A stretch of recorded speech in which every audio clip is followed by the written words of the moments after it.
सुब्बैया रंग बिरंगी मुर्गियों को एक तरफ एक टोकरी और दूसरी तरफ एक और टोकरी में रखता था। उन मुर्गियों को सारा गांव घुमाकर उन सबको बेचकर पैसे लेकर वो खुशी खुशी घर लौटता है। सुनो करके उसकी पत्नी सुब्बम्मा को पुकारता है सुब्बैया।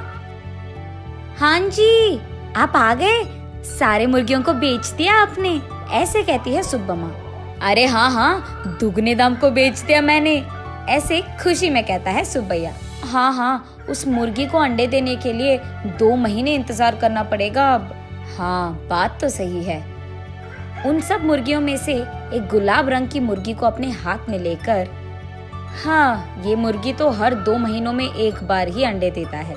काश ये साल भर हर महीने ऐसे अंडे देता, हम इससे बहुत ज्यादा पैसे कमा लेते।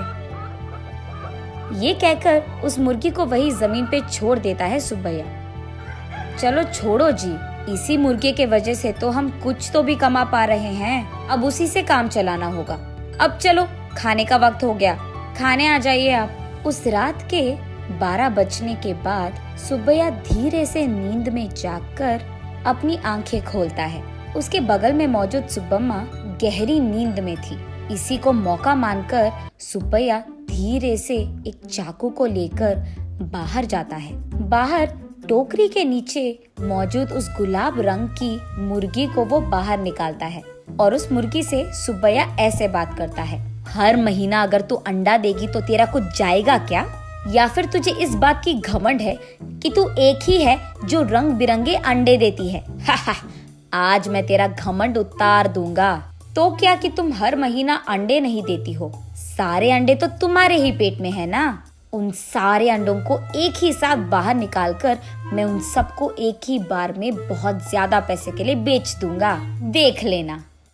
ऐसे कहकर जोर से हंसकर उसके चाकू से उस गुलाब रंग की मुर्गी को मार देता है सुब्बैया। लेकिन उसके पेट में देखने पर उसे एक भी अंडा नजर नहीं आता है। हाय भगवान, ऐसे सोचते ही रहता है कि इतने देर में सुब्बम्मा नींद से जाग उठती है। वहाँ आकर उसके पति के किए को देख, अरे भगवान, ये तूने क्या कर दिया? मैंने सोचा कि सबकी तरह तुम मूर्ख नहीं हो, पर तू तो वही निकला। अरे रे, इतनी अच्छी पैसे देने वाली मुर्गी को तूने जान से मार दिया। अरे रे, सोने की बतख की कहानी कभी सुनी नहीं है क्या तुमने? हाय भगवान, ये मेरे पति ने क्या कर दिया? तुझे लालची बनने की क्या जरूरत थी? ऐसे वो रोती रहती है कि इतने में ए सुनो, क्या कर रही है तू? सुब्बम्मा, सुब्बम्मा उठो, क्या हो गया तुझे? सोते हुए इतनी जोर से चिल्ला रही है, पागल हो गई है क्या? नींद से जागकर सुब्बम्मा परेशान होकर अपने पति की ओर देखती है। उसे कुछ नहीं समझ आता है। वो तुरंत बाहर जाकर टोकरी के नीचे बैठे उस मुर्गी को भी देखती है। वो मुर्गी तो हमेशा की तरह सही सलामत थी। ये देख सुब्बम्मा अंदर आकर, ओह, ये सब सपना था, मैंने तो सच सोच लिया था इसे, ऐसे कहती है सुब्बैया से। क्या सपना, क्या सच की बात कर रही है? आधी रात को मुझे उठा दिया तूने अच्छी नींद से। चल जाओ, सो जाओ अभी, कहता है सुब्बैया। अरे जाइए ना आप भी, मुझे तो बुरा सपना आया कि आपने उस मुर्गी को जान से मार दिया, क्योंकि आप लालची बनकर उसके पेट में मौजूद अंडों को निकालना चाहते हैं। मैं कितनी घबरा गई पता है आपको? मुझे क्या पता था कि वो सपना है, मैंने तो आपको बहुत डांट लिया, ऐसे कहती है।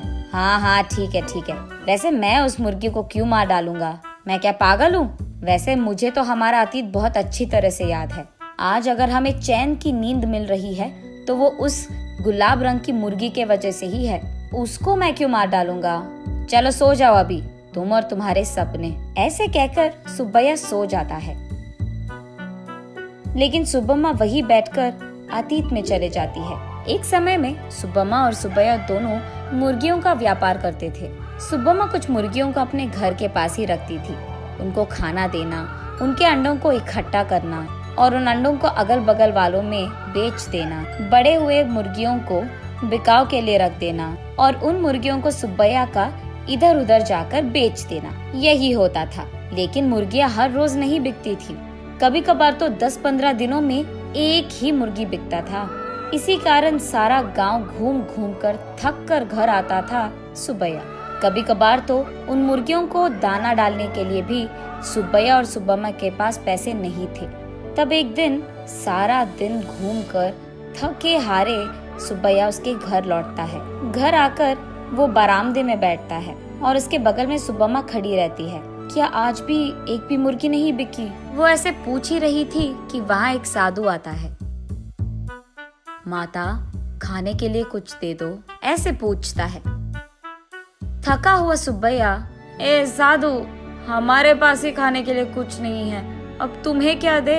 अगर चाहिए तुम्हें तो हमारे पास बहुत सारे मुर्गियां हैं, एक लेकर जाओ, ऐसे कहता है। तब साधु छोटा सा हंसी एक देकर, मुर्गी का मैं क्या करूँगा बेटा, मैं मांस नहीं खाता हूँ, मेरे पास ही एक मुर्गी है, इसको तुम ही पालो, ये लो।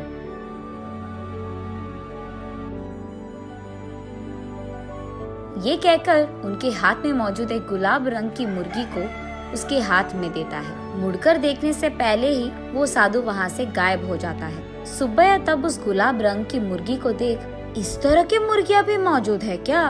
अगर इसी रंग के मुर्गियाँ हमारे पास होंगे तो हम उन्हें दुगने दाम में बेच पाएंगे, ऐसे कहता है सुब्बम्मा को देखते हुए।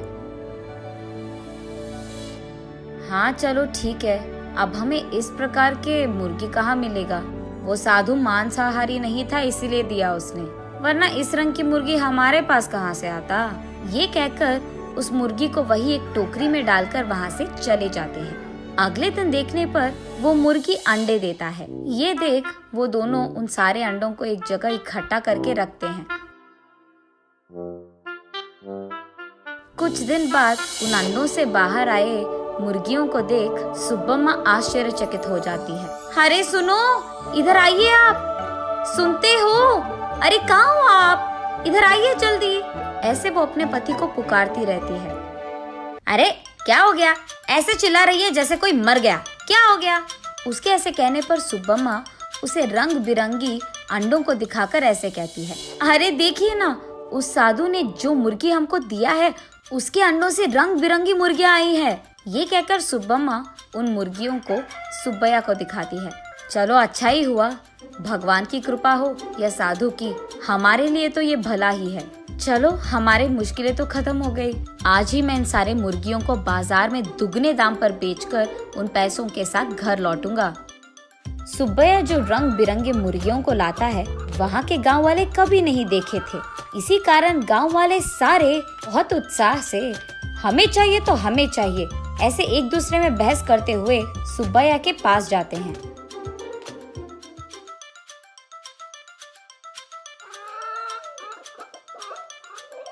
ऐसे वो मुर्गी 1 महीने में सारे दिन अंडे देकर, फिर 2 महीने बिना अंडों के, फिर उसके बाद 1 और महीना सारे दिन अंडे देते हुए रहती थी। अब उन्हीं महीनों में सुब्बैया भी अंडों को जमा करके उन्हें बाजार में बेचता था। ऐसे ही कुछ ही दिनों में पति पत्नी दोनों कमाए हुए पैसों के कारण चैन की नींद सोने लगते हैं। सुब्बम्मा वापस होश में आकर, ओह अब याद आया, सुबह मैं सोच रही थी कि ये मुर्गी साल भर अंडे क्यों नहीं देती है, शायद उसी कारण ऐसा बुरा सपना आया मुझे। ये सोचकर वापस गहरी नींद में सो जाती है सुब्बम्मा।